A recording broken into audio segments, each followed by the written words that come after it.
Welcome to this video. I think it's really great that you're interested in human design. My name is Alexandra Paul and I love this system. However, when you're new to it, it's a bit difficult to grasp at first. I found that I had a hard time explaining it to the people around me. That's why I sat down and prepared this video for you today. Human design, very simply explained. Human design is the blueprint of your personal talents and potentials on a physical and energetic level. It helps you to use your energetic systems correctly, which in turn affects your physical well-being. For this, we are already pre-programmed at the cellular level while still in our mother's womb and then completed at birth. So we come into the world with certain talents, characteristics, qualities as potential. Very important as potential. We can't access everything right away, but we discover these talents gradually in the course of our lives. Some talents you develop early on, but others remain hidden from you and only become visible over the course of life. Some talents we are not even aware of as such because they feel as natural to us as breathing. If you are very sensitive, for example, you just don't know it any other way. These blueprints are almost unique. It's like your energetic DNA. That's why some things are easier for you than for other people and vice versa. With human design, there is now finally the possibility to consciously discover this plan of deeply anchored potentials and to unfold it in your daily life. It's all about you, about your potential, about your uniqueness. Who were you born as? What is your path, your task? What are the potentials in you and how can you use them? Human design gives everyone the chance to discover this. Already parents can support their children from birth to go their way in accordance with their own blueprint. This enables these kids to benefit from the very beginning by recognizing and correctly interpreting the processes in their body and their behavior. But the knowledge is also a helpful tool at any later age. I also learned about it later and I'm grateful for it every day. What does human design mean for your personal life? You are more efficient and productive because you learn what your energy sources are and how and when you can access them in daily life. You increase your self-confidence and go through life more easily. You discover possibly still undiscovered talents and make better use of the existing ones because you become aware of your potentials. You can interact more easily with your environment because you now understand yourself, your behaviors and your triggers. You can make easier and better decisions because you learn how to make the best and which ones are right for you personally. These are two different points, but both are immensely important. I would say this is the foundation that will change everything for you. What your body must tell you and how we can discuss in detail during a personal appointment. Very important point. You are more mindful and relaxed in dealing with yourself and others because you learn to recognize signals better.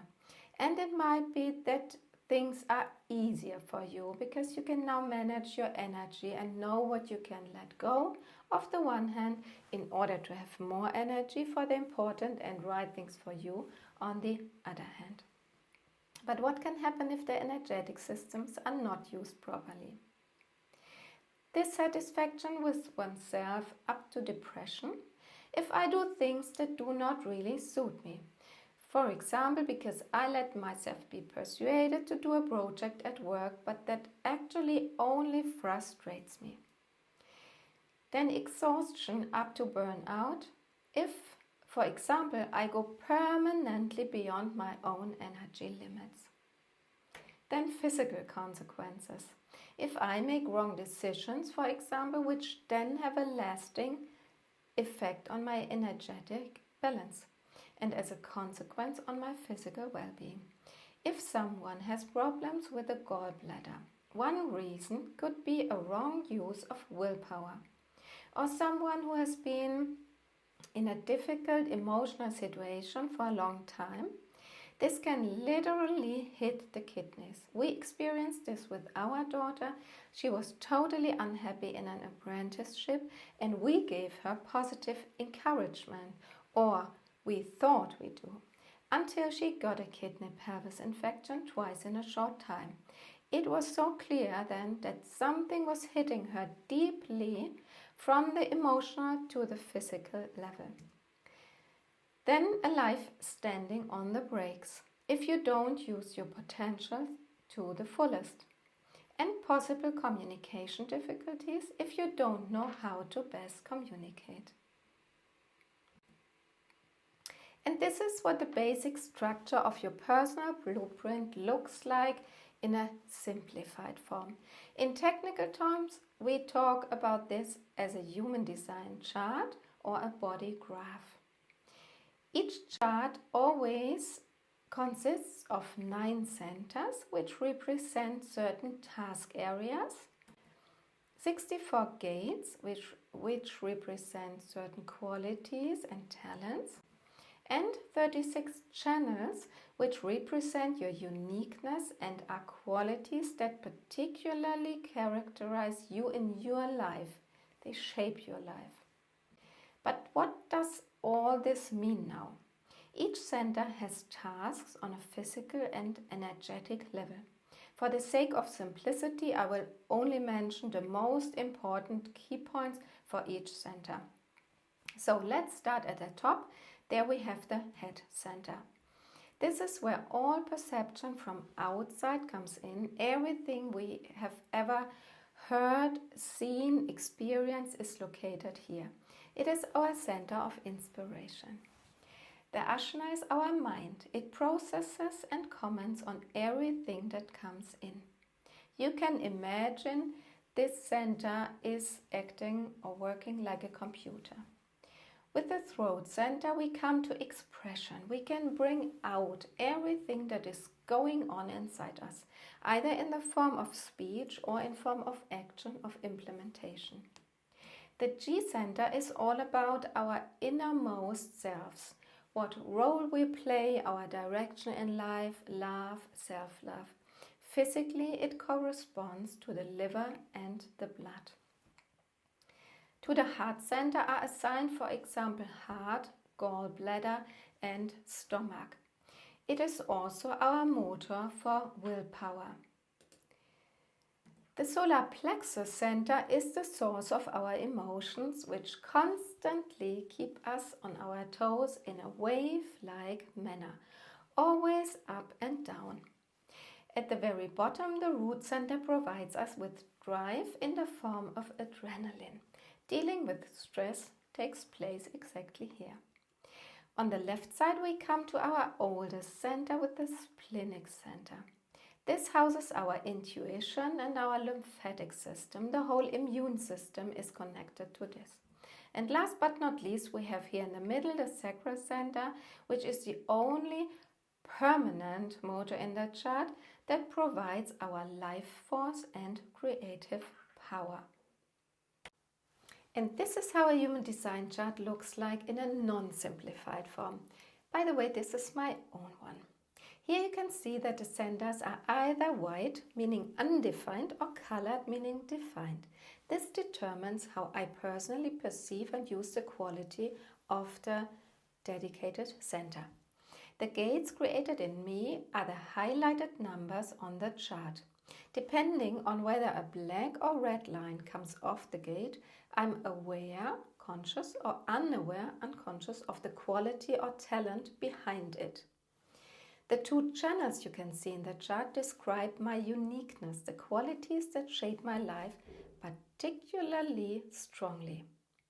But what can you actually learn about me from this chart? Let's get started with the talents and qualities. I am an emotional decision maker with a good knowledge of human nature. I'm a caring family person who is sensitive to the needs of others and promotes unity and team spirit. I have the urge to develop myself further, am adventurous, want to make new emotional experiences, am full of ideas, can adapt well to other people and situations, I am open, curious, want to understand the unknown, and I'm in love with details. That should be enough for now. Now for the challenges. I have to be careful not to act too much and too fast in life. I should take enough breaks. I should take my time with decisions. I have the tendency to unconsciously put pressure on others. I was unclear for a long time what my role, my direction in life is. I sometimes talk too much. I'm inspired by too many things, which leads to a jump from one topic to another, and have to be careful not to stick to things, situations, and people that are no longer good for me. So that's a lot of information to get quickly from a chart like that, isn't it? And every human design analyst would tell you more or less the same on that. And there would be much more to say in a comprehensive analysis, so-called reading. It is a meeting we have via Zoom in which I can analyze for you your chart in detail. Each of us also belongs to one of 4 types, which comes in varying frequency, with one type having 2 subtypes. Each type has its specific behavior, how it interacts with the world, and a certain kind of perception. There is the manifester, the initiator, the visionary, who is bursting with ideas, wants to implement them, who doesn't need anyone to implement, and can simply get started. But in order not to ignore or annoy the people around him, he should inform them before he starts running. The pure generator is a doer. He has an infinite power, and I mean that literally. He really has access to a regenerative energy source. You see here the defined sacral center in red. It has the ultimate superpower in itself. The generator just has to wait until he's being asked and then listen to himself whether this feels right for him. But then he can start and dedicate himself to this topic with infinite perseverance.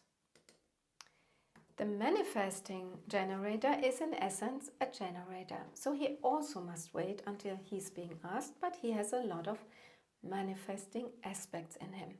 So as soon as his body tells him go, he starts sprinting, being the fastest person on earth, a bundle of energy.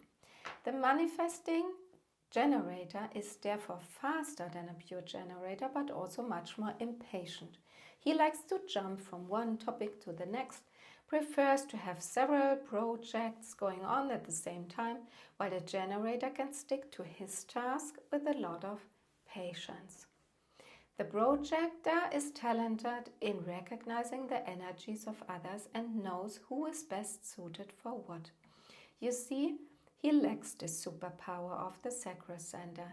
That's the reason why a projector will always have to be efficient with his own energy. But because this is so, the projector is also the perfect optimizer, for example, for processes. The reflector is the rarest and the most sensitive type of all. Like the projector, he has this gift of sensing people, but while the projector can only sense one person at a time, the reflector can do it for large groups. He is like a seismograph or barometer of mood for an entire company or community. Sometimes he is called a mirror because people recognize themselves in him. He must be careful with his energy too and allow himself sufficient rest. I hope you now have a better sense of what human design is and how it can help you in your life. And if you are now curious about how things can continue for you, then please register on my homepage for an initial consultation.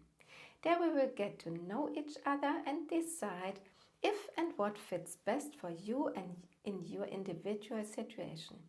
Or you can book an analysis, a reading directly if you have now received enough confidence and information from this video. Otherwise, as a teaser, I will gradually upload more videos on human design. So if you are interested in this topic in general, feel free to subscribe to my channel and be the first to get the latest information. And if you liked the video, I would be happy about a thumbs up and a forwarding to people for whom this insight would also be valuable. I'm looking forward to seeing you. Take care of yourself. Until then, your Alex.